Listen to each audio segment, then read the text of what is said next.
What's up, guys? It's Josh with JTM Racing. What's going on? So today's video, I'm going to kind of go over the Jimmy, talk about a few things I've done lately, and then something I might do today. So first off, if you can tell, the front end is a lot wider than it was before. I did 2-inch billet aluminum spacers off of eBay on the front. They turned out pretty good. I installed them, I've driven it around quite a bit, haven't had any problems with it, so the product was legit. I paid $55, free shipping. Let's see here if you can tell. If you go to the side right here, and if you look at the difference between the front to the back, you can actually see that 2-inch space. But I did that. Now, one thing I did have to do though is cut the front fenders. So I used a Dremel with these mini cutting wheels and I trimmed them up. So let's start off with looking at the front. If you look here, there was a big chunk that came out that went up to this. I had to chop that off because every time I made a right or a left on both sides, the front of the tire would hit that. Now the one that was a pain though was the back. Now on these trucks, this part of the fender has an inner and outer sheet of metal because the inner piece of metal bolts on to the frame. So I had to trim the outside, which I did first, and then I trimmed the back side. Came out decent. It is noticeable. I mean, if you see it from the side, it's not, but if you look at it from the front, it is noticeable. I might have to trim this a little bit because every once in a while, if I'm at a real sharp turn, it still will rub, like if I hit a bump. But, you know, it doesn't happen too often. If you can tell, the inner fender, I trimmed that whole thing. So I don't rub on that at all. And I used to rub on the inside of the frame. Right there, if you can see that rust color. Don't rub no more because I got them 2-inch spacers on. So that's legit. So I did that.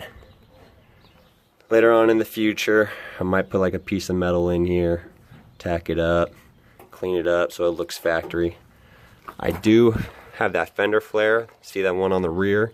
I have the same ones for the front, which I took them off. I'm going to trim those and put them back on though, because I like the fender flare. So that's one thing I did.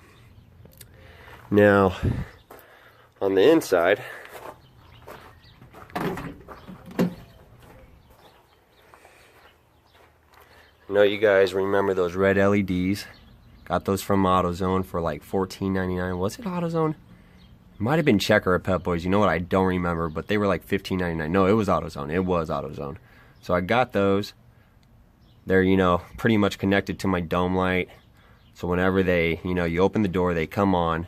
There was some stock bulbs that used to go there, and I just chopped those off because one of them was melted, and then the other one, the bulb was burnt out. So I just installed these. They're LED. They use less power. It looks cleaner. It lights up the carpet red. It's actually pretty sick. So I did that. Had those in probably for, I don't know, 3, 4, 5 months. Working great. Haven't had any of the LEDs go out. So I did that. Another thing I did is on the passenger side. If you see that lock switch, brand new. That's AC Delco OEM for Chevy. Bought that for $49. Free shipping off of eBay. Got it within like 2 or 3 days. So I know it's kind of weird, but if one switch goes out in this, and it happens in a lot of cars, this one switch was out since I've bought the truck.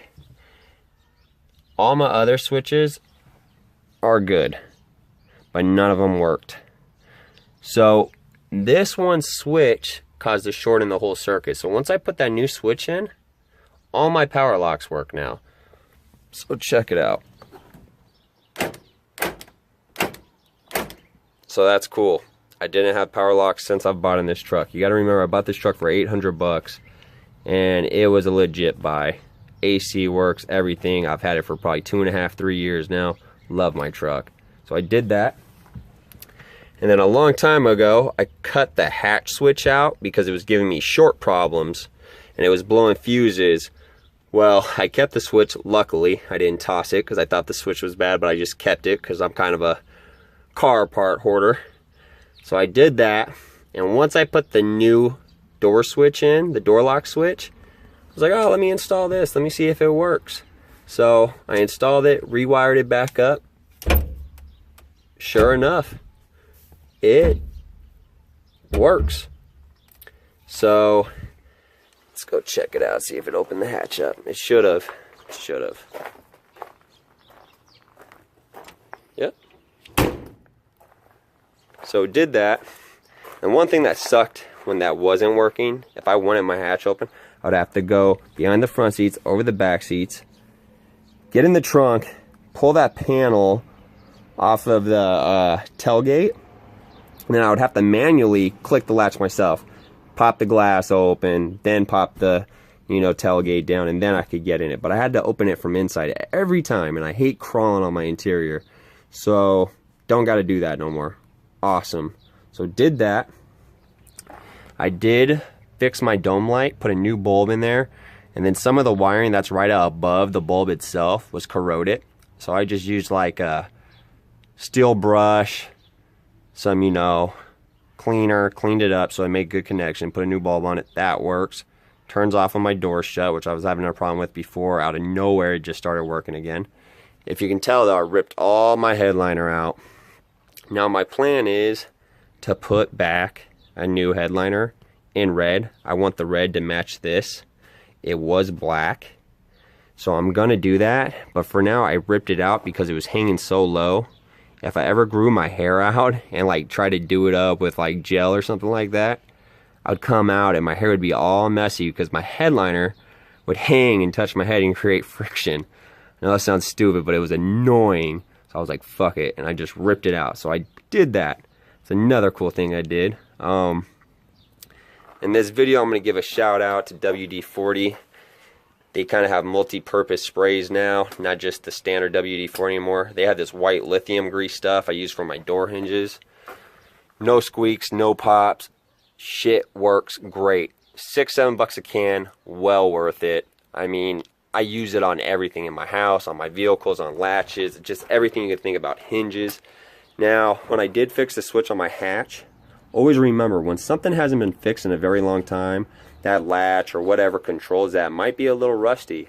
So I went in there with some rust breaking penetrating WD-40 spray, sprayed the actual mechanical latch inside the tailgate, and it started freeing up every time. You gotta break stuff free like that, because at first when I was popping it, I would only get like 2 out of 10 would actually pop the latch and pop the, you know, glass open.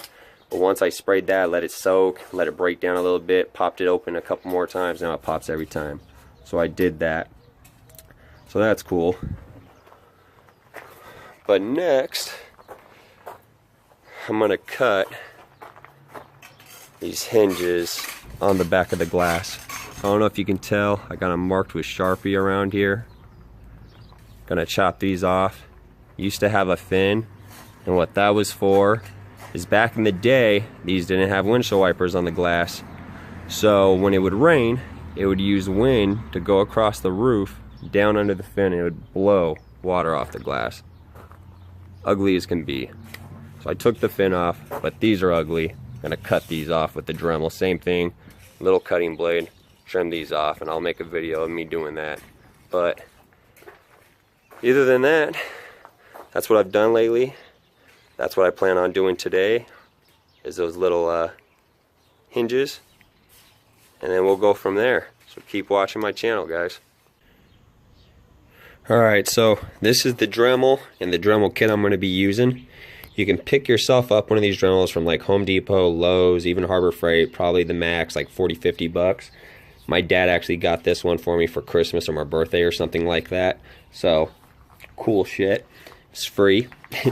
But here's your bit kit. So you got like cutting blades, sanders, all kinds of different little sanders for different angles and shit like that. You got buffing pads with the compound. This is a total separate little kit right here. This is probably 15 bucks. And then here's the Dremel. Now these bigger blades I got on it, I got from Harbor Freight. They're like 3 in a pack for 5 bucks. They work decent. So blade's a blade, or a cutting disc is a cutting disc. So I am using this on the hinges on the back hatch. I did use this also on my fenders. Works great for little things like little detail pieces and stuff like that. You could use like a grinder or something like that, but it's going to make a lot more of a mess, and you're going to have to do cleanup after anyways. I really wish I could show you me doing the hinges. I am going to, finish the video off of showing what they look like after, but I got no one to hold the camera. Don't got a camera stand. So, fuck it. I'm going to cut them off. Let's see how it comes out. Alright, so I got one done. It's not the cleanest cut. Of course, it's going to need to be sanded down. And then, since there's going to be a big ass hole, I might make a little square plate later on when I do paint them that goes over this hole. Maybe a couple little tiny screws. I don't know. We'll see. But I still got to do this one. Now, depending on what kind of blade you're running, oh, I don't even have a blade on this. I had to change the blade. So I was using this big blade, which cuts through steel no problem, but those are aluminum, so it started melting. So I had to use this smaller blade. Not sure what the materials are, but I had to change it up. These cut right through it. At the very end, did I drop that? Yeah, let me grab that. Ugh. And then at the very end of the cut, when you get to the top, I couldn't get my Dremel in there. So, and it was like maybe, like this small of an area. I had to take this little hand cutting tool I have and just finish it off. So, and there's that chunk. So, but we're gonna get that other one cut off. So keep watching. Alright guys, I got it all done. Here's the right side and here's the left side. Like I said, I'll probably build something that goes over this hole, but still need to smoothen this out, kind of sand it down so it's flush at an angle. They do look better than what they did. My personal, reference. But and then repaint them black.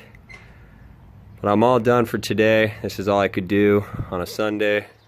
Gotta go out to dinner. So, but here's the Jimmy. So I'm gonna make sure I start getting more video footage on it for all you, S10 and S15 fans out there. Starting to look good. But make sure you like my videos, comment them, share them, and please subscribe to my YouTube channel. Alright guys, peace out.